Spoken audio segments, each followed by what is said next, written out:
जय श्री गणेश। नमस्कार। मैं आचार्य संजय द्विवेदी। मेरे समस्त प्रबुद्ध दर्शकों का मेरे चैनल पे हार्दिक स्वागत है। प्रिय दर्शकों, आज मैं दैत्य गुरु शुक्राचार्य के राशि परिवर्तन प्रभाव को लेकर आपके सम्मुख उपस्थित हूं। दैत्य गुरु 13 जनवरी को अपनी राशि का परिवर्तन करेंगे तथा वर्तमान धनु राशि को छोड़कर अपने परम मित्र शनिदेव की मकर राशि में प्रवेश करेंगे। मकर राशि में इनका प्रवेश जो है वो अत्यंत महत्वपूर्ण है, क्योंकि मित्र की राशि में होकर ये बलवान होंगे।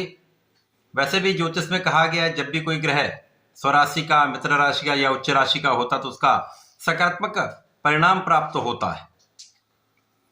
और शुक्राचार्य जो इस भौतिक जगत में समस्त सुखों को प्रदान करते हैं, धन, ऐश्वर्य, वैभव, सुख, संपदा, भूमि, भवन, वाहन का लाभ देते हैं। ये संसार के जितने भी बड़े सुख हैं शुक्राचार्य प्रदान करते हैं, चाहे वो बड़े वाहन का सुख हो, बड़े भवन का सुख हो, स्त्री सुख हो, संतान सुख हो, रत्न आभूषण का सुख हो, कला जगत में बड़ा नाम हो, बड़े इंडस्ट्री का लाभ हो, तो जितना भी बड़ा सुख है शुक्राचार्य प्रदान करते हैं। शुक्राचार्य सौम्य ग्रह है, अच्छी स्थिति में आने पर अपना संपूर्ण प्रभाव अतिशीघ्र प्रदान कर देते हैं। अभी तक ये गुरुदेव बृहस्पति की राशि में थे, जिसके कारण मैत्री भाव ना होने के कारण उतना अच्छा प्रभाव ये नहीं दे पाए, परंतु अब ये मित्र भाव में होकर अत्यंत विशिष्ट प्रभाव देने जा रहे हैं। प्रिय दर्शकों, आज मैं मिथुन राशि के लिए शुक्राचार्य के राशि परिवर्तन का किस प्रकार का प्रभाव प्राप्त होगा, शुक्राचार्य आपको कितना लाभ देंगे, अथवा कहीं पर कोई समस्या या अवरोध है तो उसका क्या निराकरण, संपूर्ण विश्लेषण मैं पूर्ण तर्क के साथ करने जा रहा हूं। प्रिय दर्शकों, इस राशिफल को आप अपने लग्न तथा राशि दोनों के अनुसार देख सकते हैं।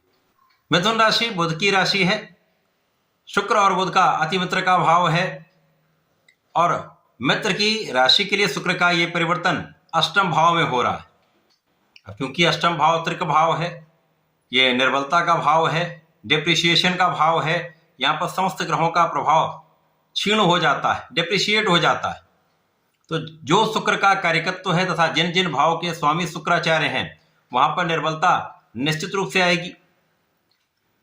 शुक्राचार्य मिथुन राशि के लिए द्वादश के स्वामी हैं तथा आपके पंचम के स्वामी, व्यय भाव के स्वामी का तथा ज्ञान, शिक्षा, संतान भाव के स्वामी का गोचर अष्टम भाव में, परंतु यहां पर शुक्राचार्य विपरीत राजयोग में होंगे। प्रिय दर्शकों, विपरीत राजयोग एक ऐसा राजयोग है जो आपको विपरीत परिस्थितियों में भी विशेष तथा बड़े लाभ कराता है। यहां पर कुछ ऐसी स्थितियां बनती हैं जब आपको लगता है कि मेरा काम नहीं बन रहा है, तो काम अचानक बन सकता है, ऐसी स्थितियां बन जाती हैं। तो ये एक बड़ा राजयोग है। मिथुन राशि के लिए यदि हम अवलोकन करें तो अष्टम भाव जो आकस्मिकता का भी भाव है, यहाँ पर शुक्राचार्य होंगे तो यहाँ पर कुछ आपका व्यय अवश्य बढ़ सकता है, कुछ यात्राएं आपकी हो सकती हैं, देश विदेश का भ्रमण आप कर सकते हैं, आध्यात्मिक कार्यों में आपका कुछ व्यय हो सकता है, कुछ अनुष्ठानों में, धार्मिक अनुष्ठानों में, धार्मिक क्रियाकलापों में आपका कुछ व्यय हो सकता है। अनावश्यक व्यय से आपको बचना चाहिए। यद्यपि यहाँ पर कुछ व्यय आपके स्वास्थ्य समस्याओं में भी हो सकता है, अतः यहाँ पर अपने स्वास्थ्य का आपको ध्यान रखना चाहिए। यहाँ पर जो मुख्य रूप से समस्या आ रही है वो आपके स्वास्थ्य की हो सकती है।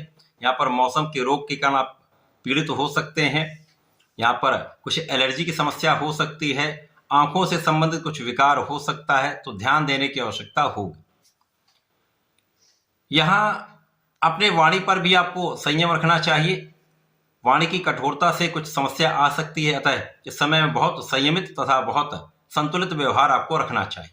शुक्राचार्य यहाँ पर आपके ज्ञान, शिक्षा के भाव के स्वामी होकर गोचर करेंगे, तो शिक्षा, जो जातक शिक्षा ले रहे हैं वहां पर उनको बहुत ध्यान देने की आवश्यकता है, क्योंकि ज्ञान और शिक्षा के भाव में कुछ आपका मन कम लग सकता है।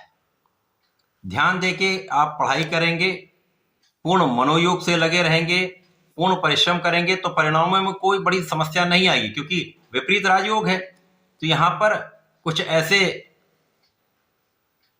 ऐसी स्थितियां बन जाएंगी कि आपका परिणाम बहुत वेरिएट नहीं होगा, लेकिन समस्या तो होने वाली। तो संतान के कारण आपको चिंता हो सकती है, संतान के शिक्षा के कारण आपको चिंता हो सकती है, उसके उच्च शिक्षा के लिए आपको चिंतित हो सकते हैं।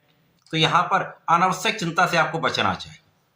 प्रेम संबंधों के लिए समय बिल्कुल अच्छा नहीं है, यहाँ पर इनसे दूर ही रहना आपके लिए श्रेयस्कर होने वाला है।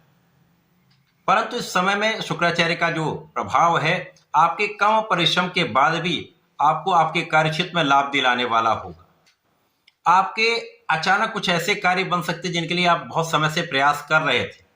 कुछ ऐसे लाभ आपको मिल सकते हैं जिनके लिए आपने प्रयास किया लेकिन वो काम नहीं हो पाए, वो काम आपके बन सकते हैं।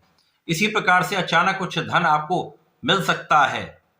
हो सकता है कुछ पारिवारिक संपत्ति का भाव जो लिटिगेट था वो क्लियर हो जाए, आपको धन का लाभ मिल जाए, अथवा आपका कहीं पर धन बाधित हुआ हो, वो धन आपको प्राप्त हो सकता है। तो यहां पर लाभ तो अवश्य आपको प्राप्त होगा। इस समय में अचानक ही कुछ ऐसे परिवर्तन होंगे, चाहे वो आपके नौकरी में हो, जो सकारात्मक होंगे। प्रारंभ में आपको लगेगा कहीं ऐसा ना हो, कुछ नकारात्मकता आए, परंतु ये आपके लिए अत्यंत सकारात्मक होने वाला है। इसी प्रकार से व्यापारिक भाव में अचानक ही कुछ नए अनुबंध प्राप्त हो सकते हैं। कला क्षेत्र में देश विदेश से आपको अच्छा अवसर मिल सकता है।